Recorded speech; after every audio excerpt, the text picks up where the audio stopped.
పెహల్గాంపై ఉగ్రవాదుల అటాక్ తర్వాత భారత్, పాకిస్తాన్ మధ్య సత్సంబంధాలైతే చాలా దిగజారాయని చెప్పవచ్చు. నిన్నటి రోజున ప్రధానమంత్రి నరేంద్ర మోడీ గారి అధ్యక్షతన జరిగిన సిసిఎస్ సమావేశంలో అయితే చాలా కఠిన నిర్ణయాలు అయితే తీసుకున్నారు. తక్షణమే భారతదేశంలో ఉన్న పాకిస్తానీలు ఎవరైతే వీసాపై ఉన్నారో, మరి ముఖ్యంగా సార్క్ వీసాపై ఉన్నారో వారందరూ తక్షణమే దేశం విడిచి వెళ్ళిపోవాలని ఆర్డినెన్స్ అయితే పాస్ చేసింది. మరి ముఖ్యంగా భారత్ తీసుకున్న ఒక డెసిషన్ అయితే పాకిస్తాన్ ని చాలా ఇరకాటంలో అయితే పడిందని చెప్పవచ్చు. అదే సింధు జలాల ఒప్పందం. ఏంటి అసలు ఈ ఒప్పందం రద్దు చేస్తే పాకిస్తాన్కి ఎటువంటి ఇబ్బందులు అయితే జరుగుతాయనేది ఈ వీడియోలో అయితే మరి ముఖ్యంగా తెలుసుకుందాం. ఏంటి సింధు నది జలవనరుల ఒప్పందం? 1960లో ఏళ్ల పాటు తీవ్ర చర్చల తర్వాత ప్రపంచ బ్యాంక్ మధ్యవర్తిత్వంతో అప్పటి భారత ప్రధానమంత్రి అయిన జవహర్ లాల్ నెహ్రూ, అట్లాగే పాకిస్తాన్ అధ్యక్షుడైన అయూబ్ ఖాన్ సమక్షంలో జరిగిన ఒప్పందమే ఈ సింధు జలాల ఒప్పందం. ఇట్లో పుట్టిన ఈ సింధు నది తను ప్రవహిస్తున్న మార్గంలో 6 ఉపనదులను అయితే కలుపుకుంటుంది. భారత్కు ఈ ఉపనదుల్లో తూర్పు ఉపనదులు అయితే భారత్కు దక్కాయి. అవి ప్రధానంగా రావి నది, బిఎస్ నది, సట్లెజ్ నది.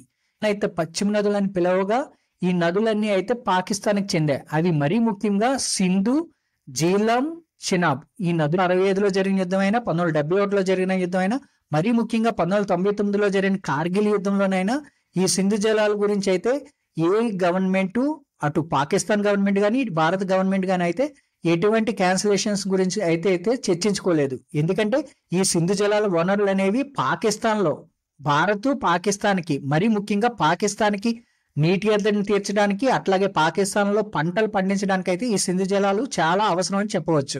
పహల్గాం తీవ్రవాదుల అటాక్ వలన భారత్ తీసుకున్న సింధు జలాల ఒప్పందం క్యాన్సిలేషన్ అమలు జరిగినట్లయితే పాకిస్తాన్ వ్యవసాయం సంక్షోభంలో పడుతుంది.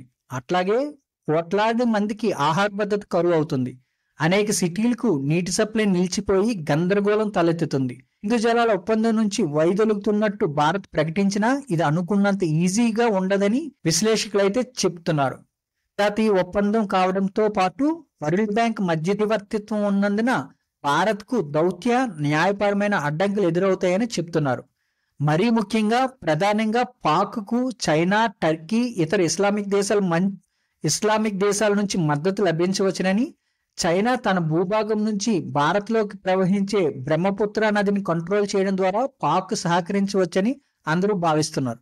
అలాగే తన దేశ మనుగడను దెబ్బతీసేలా భారత్ ఏకపక్ష నిర్ణయం తీసుకుంటుందంటూ ఐక్యరాజ్య సమితికి, అంతర్జాతీయ కోర్టులకు పాక్ ఆశ్రయించే అవకాశాలు అయితే మొండిగా ఉన్నాయని విశ్లేషకులు అయితే చెప్తున్నారు.